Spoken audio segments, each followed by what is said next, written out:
So I want to tell you a bit about the incubator that we are building at Kleros. As you know, well, this is a project that started a couple of months ago, and to which I have been putting lots of my time and effort. So I just want you to know, to have a bit of overview of how this works and what we intend to do with this. Hopefully this will be good for motivating people to apply to it. Okay, so as everyone in this room knows, there is this new internet ecosystem being built now, which we call Web 3.0, and hopefully this will replace a number of legacy traditional technology apps that were developed in the context of what we call the Web 2.0. And as you know, Kleros has a very important role to play here, because lots of these apps that are being built now, they require some human judgment to resolve disputes, to decide what elements should be accepted into a list of apps, of tokens, of humans, or you name it. So some decentralized way to make this verification.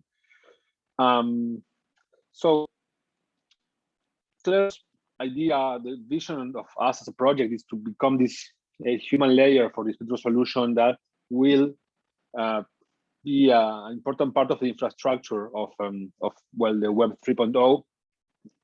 So the idea is that different apps being built by different teams, different parts of the ecosystem, they will just send cases to Kleros, and Kleros will send them back decisions made in this very special way in which Kleros works, that is intended to produce rulings which are, fair, which are transparent, which are hopefully, as scalability solutions become more widely available, they're going to be cheap as well, right, and fast. So we started some time ago, 2019. This is what the Kleros ecosystem looked like in the early 2019, and over time we had more and more applications of the Web3 ecosystem connected to Kleros, right? So this is a bit, I think it's early 2020, and this is mid 2020. This is early 2021, and this is what the Kleros ecosystem looks now. So different apps being connected to, some of them to Kleros directly, some of them to other apps, which in turn are connected to Kleros. So the goal is for us to have more connections in the ecosystem and become the preferred option for the resolution of all these, subjective cases that will happen more and more in the Web3 ecosystem, right? So the goal of the incubator is to foster and to try to support projects that teams that want to build projects on top of Kleros, in terms of using Kleros to solve some important part of the problem that they have to solve in order to succeed as a project. So who can apply to this? Who is this for? Generally speaking, Kleros has three main categories of use cases. The first one is the escrow. This is the typical, Alice and Bob have a dispute over some website or anything. So marketplaces typically need some resolution service, which is decentralized. So Kleros can provide that type of service. A second important use case is the one that you have seen at work in the tokens app, where Kleros is used to verify that some tokens comply with some guidelines to not to be scams or not to be Ponzi's or whatever. So this principle of curation was applied also in Proof of Humanity, where the community curates a list of humans to check that they are, first, humans, because they are not deepfakes, and second, that they are not duplicated into the list. So this is a very important use case as well. And then the kind of Oracle use cases, which many of you know because of the Trump versus Biden Omen market prediction market, and that had to be resolved by Kleros because, well, there was some disagreement about who won the election, and so this is also a very important use case for Kleros. It's kind of an Oracle type of use case where the question is what information should be entered into the blockchain in order to, well, trigger whatever payout should be triggered by the situation. Okay, teams who build any application that fits into these use cases potentially can apply to participate in the incubator. So how does this work?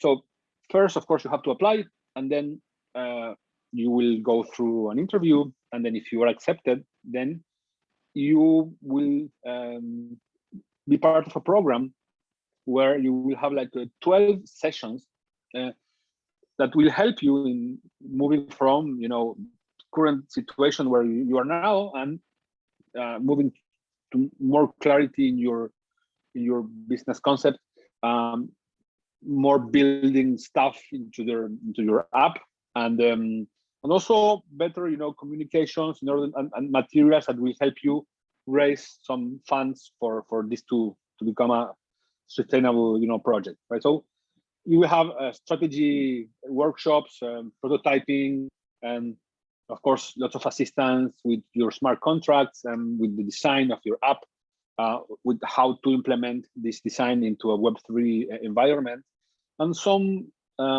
workshops also about marketing and how to build your community, how to build a deck to approach investors, and some legal advice about risks that might be affecting your project, especially in the context if you have a token or something like that. So this is what the program will look like, and what kind of support we will give teams that are selected. First, they will receive up to 50K in funding per accepted team. So this should be more than enough for the team to move to Lisbon, where the incubator works, and well, work full time on the project for all of the team members, and also have some way to cover for expenses that you might have at the beginning of your project. And of course, this will cover all of your housing, travel, and office space. And this is going to happen in the beautiful city of Lisbon, and in particular in one of the most beautiful places of the beautiful city of Lisbon, which is the block co-working, where kind of most of the blockchain ecosystem in Lisbon like hangs and works. So you will have an office space in this place, and so where you can, of course, you will be close to some of the Kleros team members, and also you will have other projects of the Ethereum ecosystem to which you can speak, and you can well, you know, integrate or whatever your company is going to do. And after the program, after this ends, and if you show that your project is promising and that you have what it takes to deliver, then the cooperative Kleros has a pool of $1 million that could be used to provide you like more funding for moving to the next stage of your project. So there is an early seed in order for you to get started, and then potentially you can apply to part of this pool, which, well, should be enough for you to make it to the next step and start growing. So the first iteration, or the first cohort of the incubator, will start on October 17, 2021, and ends on January 16. 3 months in Lisbon. And the application deadline is on September 6. So there's still some time, but not that much time. And we already got quite some applications, and, well, some of them from the marketplaces, Others are building NFT stuff. Others are building voting mechanisms based on proof of humanity. So there are different applications that were done already. So I invite you to, if you want to apply as well, here is your, well, the links where you can get more information. So if you're interested in building something in blockchain, and this is relevant for Kleros because of would add to the Kleros ecosystem, then well, feel free to apply here, and we will be very happy to well, discuss your application, and yeah, and hopefully if it's good enough, maybe you can make it to the incubator. So thank you, and so this is a little presentation I wanted to do before the call, because we are in the middle of recruiting the teams. So maybe if you are interested, you can share this with your friends, you know, parents, children, or whatever, whoever you think could be interested in participating. Feel free. I will leave this here for one more moment so you can see.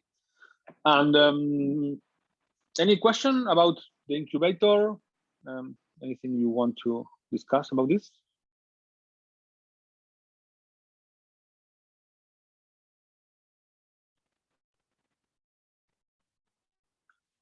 Okay, well, if there's nothing about the incubator, let me give you some little then roundup of what we have been doing lately.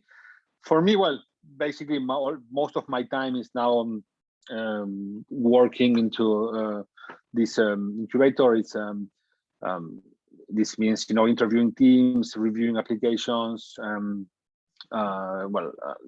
We have also lots of materials to prepare because as this is going to have a number of workshops, I'm going to personally give some of these workshops, and in particular those about strategy and lean canvas and design thinking, and in order to help teams to better prepare for building, right? So all of this preparation of prototypes and all that. So I'm working basically on that these days. We have some nice developments about proof of humanity as well. We have been interviewing some very interesting candidates for the project manager. That is something that proof of humanity, I think, badly needs at the moment. So can have someone to lead the project and move it forward. So we have been having some discussions regarding this with Santi and Clement and well, Justin also he was just onboarded as the new board member, so he was voted by the DAO in order to join the mission board. So now he is also part of the board, which makes me very happy because he's amazing, and he has lots of experience as an entrepreneur, and he is a great guy also, and he shares deeply the values of proof of humanity and the UBI. So I'm very happy that we have him on board. Well, I will let William do his little presentation now. Of course, he's a rock star, you know, after the last week's call with more than 50 people. But I will let you. I know you want to hear William. Go ahead, William. Okay, well, so I mean, like in terms of broader research, we're continuing along the sort of same themes as from last week's talk of you know, getting ready for the next version of the core. People are still developing specs based on research that, you know, I've done in the yellow paper that I presented in that talk, and, you know, like going back and forth on the specifications. So that's sort of taking shape, and then sort of beyond that, like I've continued to work on some of the like writing up some of the work we've done for academic kind of eventual articles.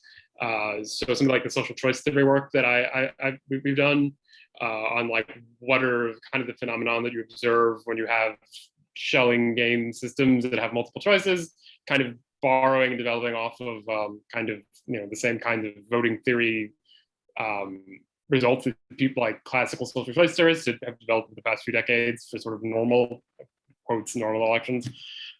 So we have an academic article we're writing on that like, you know, was submitted to a journal, and the journal got back to us a few weeks ago with corrections they wanted. So like that's lumbering its way through the process of academic publishing. You know, it's sort of gradually being refined and getting better. So I mean, those are sort of like the big things that are going on in research at the moment.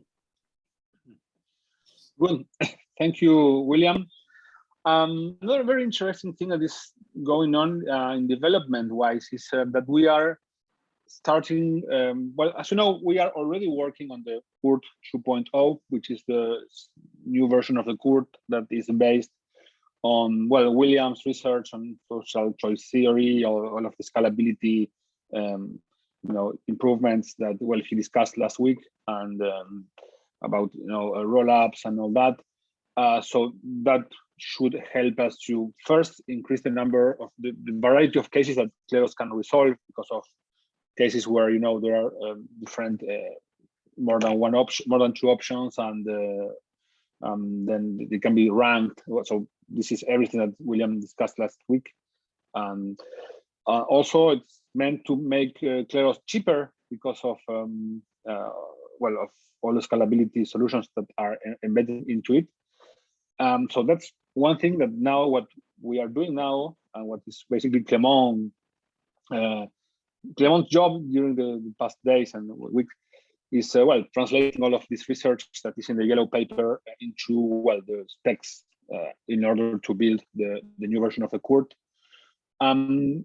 We also launched, parallel to that, something that gives me a lot of hope. So we have the first app we built at Kleros was the escrow app, which was our first one, and so it's not great. Let me put it this way. It has lots of improvement opportunities. So we just are starting the launch of a new version of this app, which is going to be, of course, much more user friendly.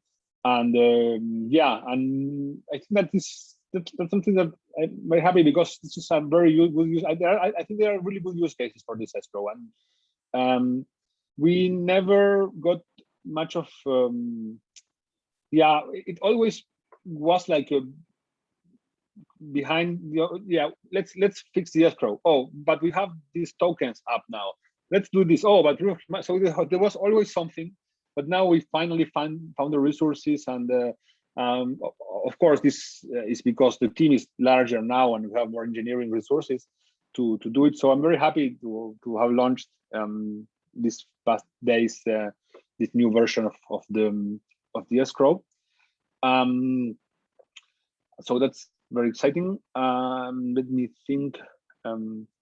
Maybe JB, you want to mention a bit about the work you're doing about the specs of the Kurt 2.0? Maybe very briefly. Okay. Okay. Hi everyone. So at this stage, it's still very early stages. I'm working very closely with Clement, who created everything from scratch, version 1 of Kleros, and everything we've got, until now.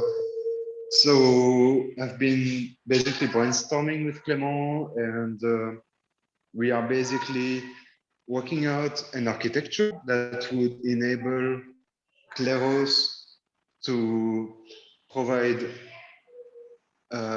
some more flexibility for the potential integration partners to use different voting systems, different kind of answers. So instead of just binary, in the future, we could support ranking of different answers. We could basically have an architecture that supports the addition of new protocols or new mechanisms as the research or the protocols become available. We could support them without having to impact the main core contracts, the core contracts. So basically more modularity. So that's one of the main requirements. And in addition to that, another requirement is, of course, to support new chains. So trying to be more chain agnostic, and we haven't made a definitive decision on which chain the Court V2 is going to reside on, but obviously there's a good chance that it's going to be on a layer 2, Ethereum layer 2 chain. So that would bring a lot of benefits and a lot of potential for use cases which have been so far neglected and left behind because of gas costs in terms of like content and curation, moderation. So yeah, the new architecture for Kleros V2 is going to be residing on a cheaper, but at the same time still secure chain, a chain that is still cost effective and secure, and at the same time an architecture that allows us to be modular and extensive and extensible, if that makes sense. Yeah, well, as you know, my presentation at ETHCC was about content moderation, and which is of course going to be a huge use case for Kleros. And well, those kind of use cases of small value, high volume are hard to implement into an ecosystem where you have to pay, dozens or hundreds, sometimes hundreds of dollars in gas for a transaction. So this will open huge opportunities and huge use cases that were not feasible for Kleros in the before Curt 2.0 because of the costs. So that's really exciting, and this is like some way where I guess where most of the game starts, because this has so much potential as a smaller claim Curt in context of international transactions, and I wouldn't even say international. I would say where the blockchain is the native jurisdiction. Yeah, lots of these cases are smaller value, and for now, unfortunately, because of the high gas costs, mostly Kleros could be used for DeFi, because DeFi is where the value of transactions can support all this high value of gas. But this is a restriction that is going to be quite soon removed thanks to the new version of the Curt. Let me think if I have anything else. Am I forgetting something, Stuart? I think so. Pretty much covered most things for this week, I think. Good. Well, if you guys have some question, I'm happy to answer.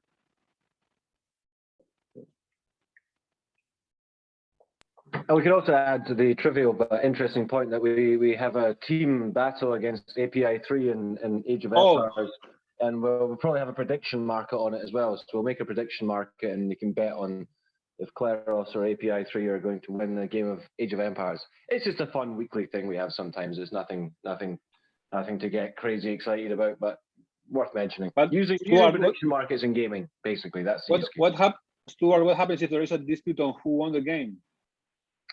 Good question. I think it goes to some centralized Microsoft server or something. AWS justice. Yeah. Yeah. So yeah, I've been practicing a lot Age of Empires, so I can beat Midhab, who is a quite strong player. But yeah, and also I have a practice game in 25 minutes as well, so I'm getting better. But well, anyway, any question, guys, that I can answer for you? Sorry, just one really maybe obvious question regarding the start of the incubator.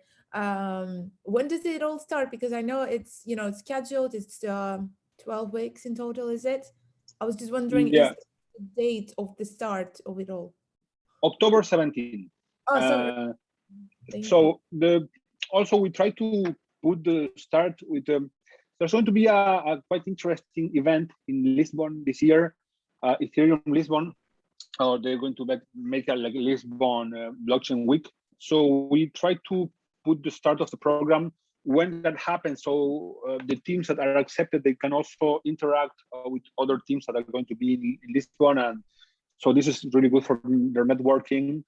So we try to make it match with that. So it's going to be from October 17 to January 16. That's the incubation. Great, thank you. That sounds awesome. I also applied to a talk at Ethereum Lisbon, so hopefully they will accept me. Yeah, I mean, I'm sure. Great. Wow.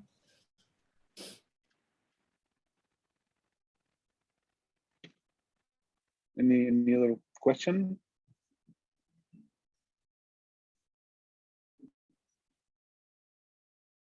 Okay, well, if there are no more questions, I'm going to get ready for my Age of Empires game, as you should too, Stuart. Thank you so much for your time. Indeed, well. Thanks, guys. Thanks very much. Bye, guys. Everybody. Bye-bye.